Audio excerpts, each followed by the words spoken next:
మీ business ఏదైనా మీ ఊర్లో promotion చేయాలంటే అది సుమన్ టీవీతోనే సాధ్యం. ఇప్పుడే సంప్రదించండి. డెత్ లైన్ గా మారుతున్న ఆన్లైన్ బెట్టింగ్, అప్పులతో కుప్పకూలుతున్న కుటుంబాలు, ఉరితాళ్లకు వేలాడుతున్న అమాయకులు, అత్యాశను నిద్రలేపి దోచుకుంటున్న మాయగాలు, మనీ ఎరవేసి మనిషి రక్తం తాగుతున్న బెట్టింగ్ యాపులు, బ్యాన్ బెట్టింగ్. నేను మీకు ఒక కథ చెప్పాలనుకుంటున్నాను. ఈ కథని చివరి వరకు చాలా స్పష్టంగా వినండి. ఇది మీకు చాలా అవసరమైన కథ. రిషికాంత్, విహాంత్ కొడుకులిద్దరికీ వెతికి మరీ కొత్త పేర్లు పెట్టాడు ఓ తండ్రి. రిషికాంత్ 6వ తరగతి చదువుతున్నాడు. విహాంత్ ప్రీ ప్రైమరీలో ఉన్నాడు. 3 ఏళ్ల వయసు ఉంటుంది. పిల్లలిద్దరూ తెల్లగా ముద్దుగా ఉన్నారు.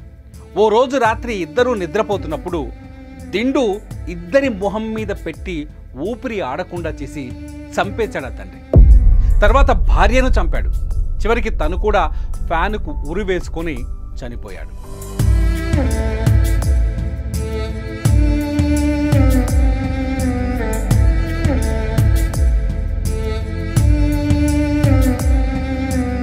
ఇది ఎక్కడో జరగలేదు.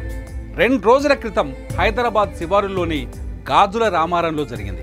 ఇక్కడి బాలాజీ లేఅవుట్లో భార్య, 2 కొడుకులతో కలిసి జీవిస్తున్న 40 ఏళ్ల వెంకటేష్ కుటుంబం మొత్తాన్ని అన్యాయంగా చంపేశాడు.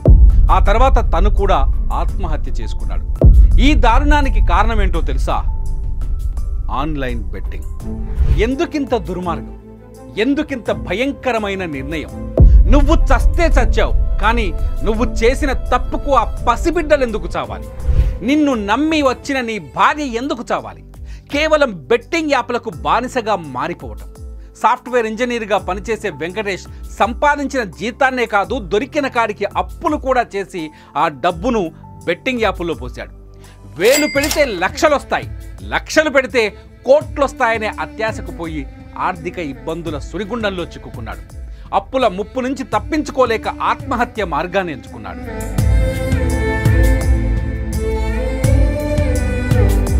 చస్తే తను చచ్చాడు. తన పిల్లలేం పాపం చేశారు?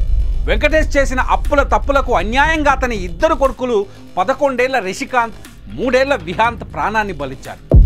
కనీసం లోకం తెలియని ఆ 2 బిడ్డలు మంచం మీద విగత జీవులై కనిపించిన దృశ్యాలను చూస్తే దుఃఖం ఆగటం లేదు.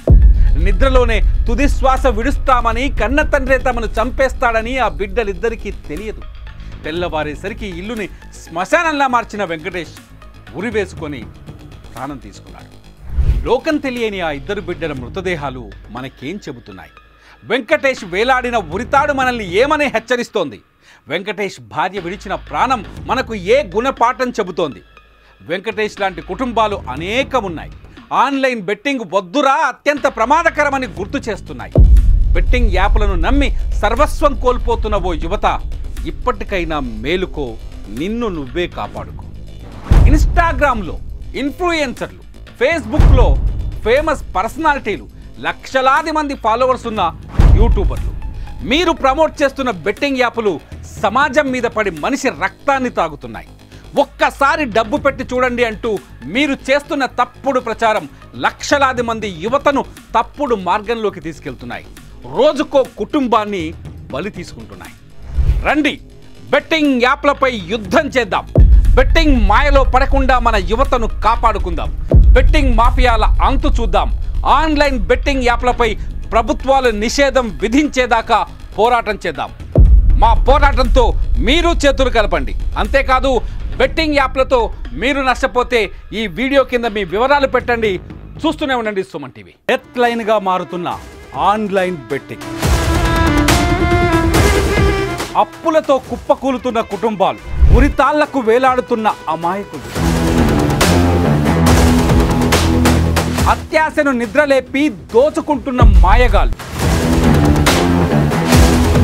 మనీ ఎరవేసి మనిషి రక్తం తాగుతున్న బెట్టింగ్ యాపులు, బ్యాన్ బెట్టింగ్.